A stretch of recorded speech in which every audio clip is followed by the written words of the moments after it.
Alors oui, tout le monde parle d'intelligence artificielle, mais la vraie question, le nerf de la guerre, c'est où va l'argent? Et la réponse, eh bien, elle n'est pas seulement dans les logiciels, elle est surtout dans une infrastructure physique absolument colossale qui se construit là sous nos yeux. On va explorer ensemble les véritables fondations de cette révolution. Tenez-vous bien, 400 milliards de dollars. C'est la somme astronomique que les géants de la tech comptent investir sur une seule année, en 2025. Et la quasi-totalité de ce budget ne part pas dans des lignes de code. Non, ça va dans une seule et même chose, les data centers. On nous parle partout de la nouvelle ruée vers l'or de l'IA. Mais il y a une chose à se rappeler sur la première ruée vers l'or. Ce ne sont pas les chercheurs d'or qui ont fait les plus grosses fortunes, mais bien ceux qui leur vendaient les pelles et les pioches. Aujourd'hui, les pelles de l'IA, ce sont précisément ces immenses centres de données. Alors, voici notre plan. D'abord, on va décortiquer ce que sont ces fameux arsenaux numériques. Ensuite, on verra comment ils sont en train de redessiner la carte du pouvoir mondial. On parlera aussi du gros point noir, le coût énergétique. Puis, on explorera 3 pistes concrètes pour investir. Et on terminera en voyant pourquoi tout ça, c'est bien plus qu'une simple tendance. Allez, on commence. Première partie. On va oublier un instant les algorithmes, le logiciel, pour se concentrer sur le hard, le matériel, sur ce qu'on appelle désormais les cathédrales numériques. Et on va voir qu'elles redéfinissent ce que veut dire la puissance au XXIe siècle. Bon, mais de quoi parle-t-on exactement? Un data center hyperscale, c'est quoi? Oubliez l'image d'un simple entrepôt de serveurs. Il faut plutôt imaginer de véritables usines de calcul, des villes-usines du numérique. C'est le cœur battant qui fait tourner nos services cloud et les modèles d'IA les plus complexes. Et le point crucial, il est là. Ces bâtiments ne sont plus de simples infrastructures techniques. Pas du tout. Ils sont devenus un enjeu stratégique majeur. Quand on les appelle l'arsenal du XXIe siècle, l'expression est forte, mais elle montre bien à quel point on est passé de la technique à la géopolitique pure et dure.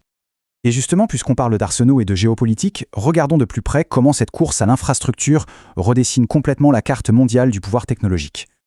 Le constat est sans appel. Les États-Unis concentrent à eux seuls plus de la moitié de toute la capacité de calcul hyperscale mondiale. C'est une position de domination absolument écrasante. Le reste du monde, se partage l'autre moitié. Face à cette situation, on assiste à une vraie partie d'échec planétaire. Les États-Unis cherchent à consolider leur avance, c'est logique. La Chine, elle, construit son propre réseau de data centers dit souverain, avec un but très clair, ne plus jamais dépendre de la technologie américaine. Et au milieu de tout ça, il y a l'Europe qui tente de rattraper son retard en misant sur des projets industriels et beaucoup de régulation. Mais attention, cette expansion fulgurante a un coût qui est tout simplement colossal. On va maintenant aborder la contrainte numéro 1, le véritable talon d'Achille de cette industrie, sa soif d'énergie.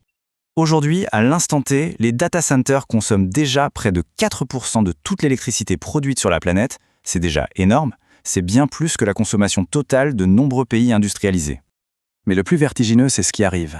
D'ici 2030, c'est-à-dire demain, cette consommation pourrait tout simplement doubler, pour atteindre 8% du total mondial. La question qui se pose est immense. Nos réseaux électriques vont-ils pouvoir tenir le choc? Et pour que ce soit bien concret, prenons l'exemple de l'Irlande. Le pays a tout fait pour attirer ces infrastructures. Résultat, aujourd'hui, plus de 20%, c'est-à-dire un cinquième de toute l'électricité nationale, est absorbée directement par les data centers. C'est juste considérable. Forcément, qui dit défi et croissance explosive dit aussi opportunité d'investissement. Alors, comment peut-on se positionner sur ce marché en plein boom? On va se pencher sur 3 grandes manières de faire. On peut donc se positionner de 3 façons. D'abord, en misant sur les fournisseurs d'équipements critiques. Ensuite, en investissant plus largement via des fonds thématiques, ce qu'on appelle les ETF. Ou alors, en se tournant vers l'immobilier très spécifique de ce secteur. Première piste, les équipementiers. Les fameux vendeurs de pelles d'aujourd'hui. On parle d'entreprises comme Legrand qui fournissent tout le matériel critique, du câblage au système de refroidissement.